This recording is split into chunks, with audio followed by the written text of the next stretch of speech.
Las micronaciones, por habitual director de 2001b. Todos creemos tener muy en claro el concepto de país, conjunto numeroso de personas agrupadas políticamente bajo un Estado, que con una identidad común, son regidos por el mismo gobierno, idioma, economía y leyes, al tiempo que comparten una historia. Igualmente son reconocidos por otros países, con los cuales forman comunidades internacionales de interés común. Sin embargo, no siempre es así. Un ejemplo de ello lo constituyen las micronaciones. Se conoce con el nombre de micronación a la entidad conformada por un grupo pequeño de personas, en ocasiones hasta una familia o un solo individuo, radicado en un pequeño territorio, en ocasiones incluso virtual, es decir que solo existe en Internet, que sostiene ser una nación o Estado independiente, aunque no cumpla con los estatutos de la Convención de Montevideo sobre los derechos y deberes de los Estados, hecho que sin embargo no los detiene para reclamar su reconocimiento ante las instancias internacionales y otros gobiernos del mundo no cuentan con ellos. Incluso, a pesar de no cumplir todos y cada uno de los 4 criterios básicos para ser reconocidos como Estado, población permanente, territorio determinado, gobierno y capacidad de entrar en relación con los otros Estados, las micronaciones se valen precisamente del primer párrafo del artículo 3 de esta Convención para justificar su existencia, pues según lo expresado en ese artículo la existencia política del Estado es independiente de su reconocimiento por los demás Estados, a pesar de que sea precisamente eso lo que persiguen estas particulares entidades.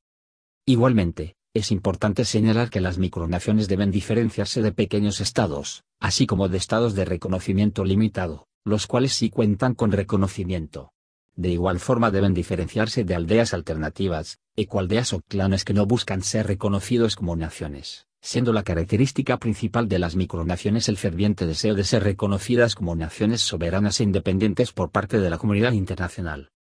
En su deseo de ser legítimamente una nación como tal, existen micronaciones que expiden pasaportes, acuñan monedas y otorgan títulos y honores que solo tienen validez y reconocimiento dentro de su territorio, pues al no ser reconocidos por organismos internacionales como la Organización de Naciones Unidas, ONU, no se puede hablar de estados como tal, por lo que tanto sus sellos como documentos carecen de legalidad internacional, no siendo reconocidos por los otros estados o países. Su creciente incidencia en el último siglo originó términos como micropatología, el cual designa al estudio académico de las micronaciones, así también como de gobiernos alternativos y microestados. De igual forma se conoce como micronacionalismo la afición o pasatiempo de crear micronaciones. También es importante destacar algunos antecedentes históricos de este tipo de entidades. Para esto basta remontarse al Principado de Elba, creado sin consentimiento de sus habitantes en la isla del mismo nombre por Napoleón Bonaparte durante su exilio. Igualmente, en 1820, el reconocido explorador Gregor MacGregor creó sobre un pantano de la costa de Mosquitos un país ficticio al que llamó Poyais, declarándose cacique, con lo cual logró atraer y engañar a varios inversionistas ingleses.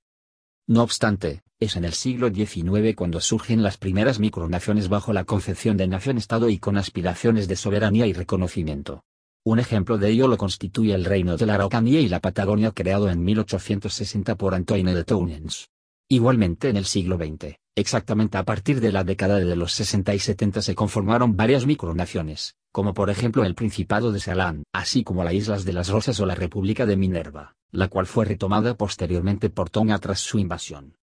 En los últimos tiempos los gobernantes de estas entidades se han valido de las nuevas tecnologías para promover la existencia de sus micronaciones, a fin de conseguir fama y reconocimiento, así como para la presentación de estas como destino turístico, el cual representa un ingreso considerable para estas micronaciones. De igual forma existen otras micronaciones creadas en Internet, pero que no constituyen un asunto serio, como aquellas ubicadas en territorios físicos que en realidad colocan todo su empeño en ser reconocidas oficialmente como naciones-estados por los otros gobiernos del mundo.